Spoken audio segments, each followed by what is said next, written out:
जो कब्रिस्तान में तदफीन करने के लिए बहुत ज़्यादा परेशानी हो रही। छोटी सी गेट लगा के लॉक डाल देने की चक्कर में थे और वो पूरी ज़मीन घेर लिए, वो कब्जा करने की कोशिश कर रहे हैं लोग, कुछ लोग जो इंशाल्लाह नहीं होने देंगे। रॉन्ग एलिगेशंस लगा रहे हैं कारपोरेटर साहब के ऊपर। समद बिन अब्बाद साहब, अगर कोई किसी की इस्तेताअत नहीं है तदफीन के लिए तो अल्हम्दुलिल्लाह वो अपने खुद की ज़ाती पैसों से तदफीन करवा देते। हर चीज़ के वास्ते पब्लिक को सहूलत देते, कोई चीज़ के वास्ते कभी भी किसी चीज़ के वास्ते रुकावट नहीं करे। जो एलिगेशंस लगा रहे कभी अच्छे नहीं रहेंगे, उन्होंने कभी अच्छे नहीं रहेंगे। हम कोई उससे नहीं है, हम पूरी आवाम एक हो गई यहाँ पे।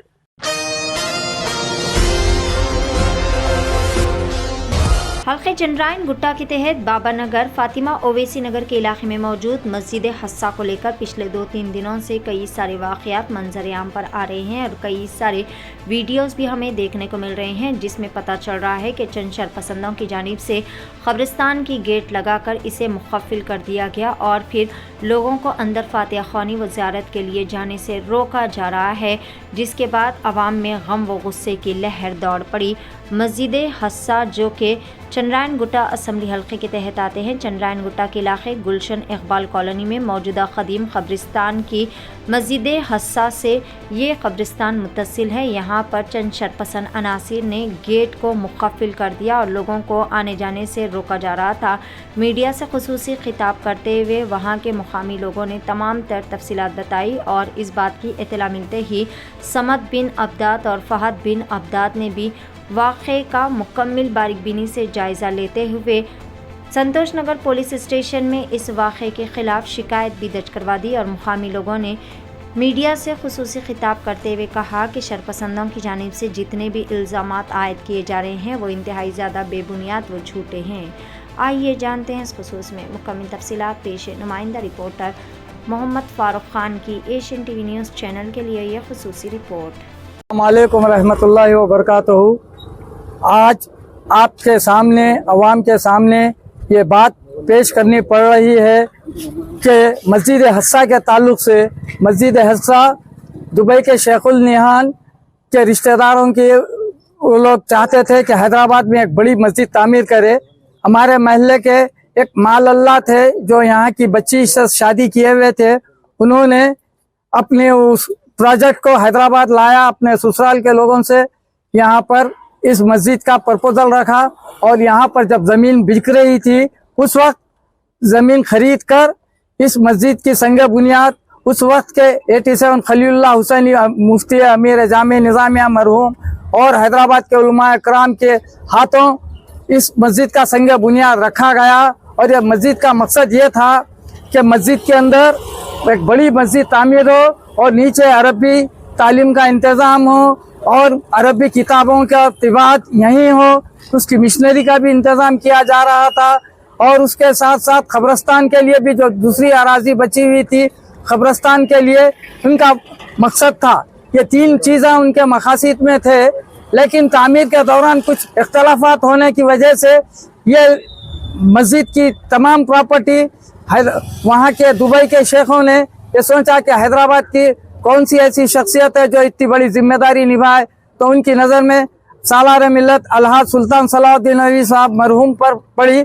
उन्होंने आके सालार से बातचीत की और एक एग्रीमेंट तय हुआ कि ये प्रॉपर्टी दारुसलाम एजुकेशन ट्रस्ट के नाम से रजिस्टर करवाया जाए।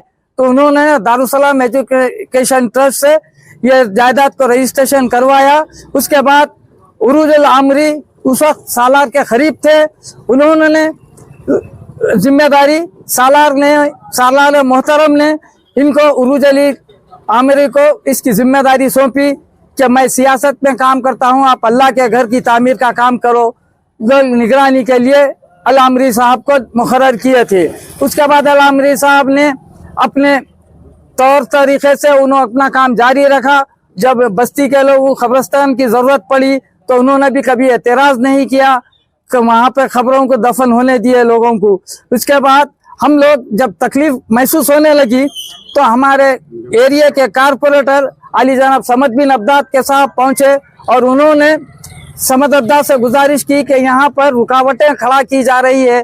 तो जब समद अब्बाद मदाखलत करने के बाद उस जमीन पे फिर लोगों को दफनाने की इजाजत दी गई और बाजू जमीन बिल्कुल नाखिस थी, गड़े थे, उसको उन्होंने भरंती के जरिए पूरी लेवल करा के कब्रिस्तान के लिए जगह बढ़ाया और फिर उस कफन दफन के लिए बारकस की सबील खैर से मदद ली गई और फ्री लोगों को वहां पे दफनाया जा रहा है। लेकिन गुरुज अली साहब के बेटे ने लोगों से 10-20 हजार का मुतालबा करते हुए मैयतों को दफना रहे और किधर किधर के इलाके, जबकि उसका मकसद था गुलशन इकबाल कॉलोनी, नरखी फुलबाग के अतराफ, नसीब नगर, ये अतराफ के बस्तियों के लिए, अवाम के लिए वक्फ थी। इन्होंने अपने आमिराना इख्तिदार चलाने के लिए या अपनी जाती प्रॉपर्टी समझकर लोगों को रुकावटें करके परेशान करते रहे।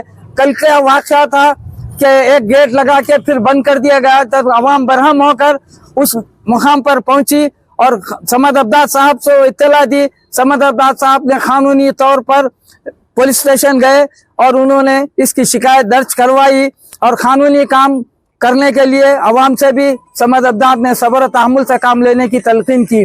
मैं इसे मीडिया में दे रहे हैं, कब्जा कर रहे, जुआरी है, शराबी है, पहले खुद इनके अपने गिरबा में झांक कर देखे कि इनका अमल क्या है, इन्होंने किस तरीके से अपने माँ बाप से थे, अपने भाइयों से है इनका रवैया, और इस तरह से अवाम को गुमराह कर रहे हैं। मैं आपसे गुजारिश करता हूँ कि यह इनके प्रोपेगेंडे में ना आए और यहाँ की अवाम इस कब्रिस्तान को हमेशा के लिए मुकर्रर करेंगी और यहाँ पर अवाम अपने तौर पर दफनाएंगी। ये जमीन जो है सारी अवाम, मस्जिद भी तामीर की गई अवाम के लिए, मदरसा भी कायम किया गया था अवाम के लिए और कब्रिस्तान भी अतराफ अकनाफ के बस्तियों के लिए वक्फ किया गया था। उसका वक्फ का मंशा यही है, नसीब नगर, फुलबाग, गुलशन इकबाल कॉलोनी के मस्जिद के अतराफ जितने आबाद होने वाले लोग हैं उनके लिए यह जगह मुकर्रर की गई थी। कितनी जमीन है वो जमीन 5 एकड़ है, 5 एकड़ जमीन थी। अब उसमें से जो है ये लोग थोड़ा ये वो तो कॉलेज बनाएंगे, ये बनाएंगे, नए वाले ये बोल रहे थे वो हमारा है, ये न उनकी जाती मिल्कियत नहीं है। शेख जाहिदुल निहान के रिश्तेदारों के कोई मरहुमा है, उनके मेहर के पैसे की मिल्कियत है ये। कल से जो एलिगेशंस लग रहे हैं, कल जो यहाँ पे एक वाकया हुआ गेट लगाने का, नाजायज़ तरीके से वो गेट लगा दिए, जो कब्रिस्तान में तदफीन करने के लिए बहुत ज़्यादा परेशानी हो रही, छोटी सी गेट लगा के लॉक डाल देने की चक्कर में थे और वो पूरी ज़मीन घेर लिए वो। और ये जितनी खुली ज़मीन है ये पूरा कब्रिस्तान का अहाता है। ये जो ज़मीन और मस्जिद के लिए जो ज़मीन दी है, ये मस्जिद और ये कब्रिस्तान के लिए ज़मीन दी गई, ये पूरा कब्रिस्तान का अहाता है। इसके ऊपर नाजायज़ कब्जा करने की कोशिश कर रहे हैं लोग, कुछ लोग, जो इंशाल्लाह नहीं होने देंगे। यहाँ पे हम पूरी आवाम मिलके नरखी फुलबाग, नसीब नगर, गुलशन इकबाल, यूसुफियन कॉलोनी, सादात नगर की पूरे आवाम कल रात में समद बिन अब्दास साहब के घर पे गए, जाके उनको इत्तला दिए कि ये ऐसा ऐसा यहाँ पे प्रॉब्लम्स क्रिएट कर रहे हैं। बोले तो समद बिन अब्दास साहब, फहाद बिन अब्दास साहब आए, आके कानूनी कार्रवाई जो करना था करे, कंप्लेंट करे, सब करे। करने के बाद अब वो पूरी आवाम को बोले कि आप लोगों का क्या है, ये पूरी आवाम को मालूम है, गुलशन इकबाल, नसीब नगर, फुलबाग, सादात नगर को ये पूरी जितनी खुली जमीन है ये कब्रिस्तान का अहाता है। इसको क्या है, वो दीवार घेर लेके उन्होंने एक बंदिश कर दिए, आगे नहीं आना बोल के। ये ऐसा कुछ भी नहीं है, पूरी खुली जमीन कब्रिस्तान की है। इंशाल्लाह हम समद बिन अब्दास साहब से ये 1987 में 83 में कुछ जमीन ये इसका इब्तिदा हुआ। रॉन्ग एलिगेशंस लगा रहे कारपोरेटर साहब के ऊपर। हम जब से यहाँ देख रहे, अल्हम्दुलिल्लाह समद बिन अब्दास साहब अगर कोई किसी की इस्तेताअत नहीं है तदफीन के लिए, तो अल्हम्दुलिल्लाह वो अपने खुद की ज़ाती पैसों से तदफीन करवा देते। हर चीज़ के वास्ते पब्लिक को सहूलत देते, कोई चीज़ के वास्ते कभी भी किसी चीज़ के वास्ते रुकावट नहीं करे। और ये कब्रिस्तान नहीं, और भी कब्रिस्तान, अब जैसा कि बारकस का कब्रिस्तान है, छोटा कब्रिस्तान, उसके अंदर भी कुछ भी है तो समद बिन अब्दास साहब बरोबर बर वक्त नुमाइंदगी करते अपनी, जाके जो भी है उनको, अब जो जिसके रहता भाई हमारा हड़वाल वहाँ है, कैसा भी कोशिश करो हमारे को वहाँ दिलाओ, बरोबर दिलाते वहाँ पे। तो कई लोगों को बगैर पैसों के, जिसके हालात नहीं रहते, उनको भी तदफीन कराते। तो ये रॉन्ग एलिगेशंस लगा रहे हैं। जो भी एलिगेशन लगा रहे हैं इंशाल्लाह अल्लाह उनको दुनिया में भी आखिरत में भी इंशाल्लाह उनका हिसाब लेंगा और उन्हें कीड़े पड़ के मरेंगे। क्योंकि ये जो काम हो रहा है, ये काम को जो रुकावट कर रहे हैं, जो एलिगेशंस लगा रहे हैं, कभी अच्छे नहीं रहेंगे, उन्होंने कभी अच्छे नहीं रहेंगे। हम कोई उससे नहीं है, हम पूरी आवाम एक हो गई यहाँ पे। नरखी फुलबाग, नसीब नगर, गुलशन Iqbal colony, यूसुफियन colony, Sadat Nagar, Ahmad colony, ये बहुत बड़ा एरिया है। इसके लिए ये एक ही कब्रिस्तान है। तो लिहाजा इसको महफूज करने के लिए हम लोग पूरे मोहल्ले समद बिन अब्बास साहब के पास गए और इंशाअल्लाह हम उनके साथ हैं और उनके साथ रहेंगे। और ये जब तक इसको पूरा मुकम्मल करेंगे नहीं, हम पीछा नहीं छोड़ने वाले इंशाअल्लाह। खुदा रहमतुल्लाहि बरकातहू।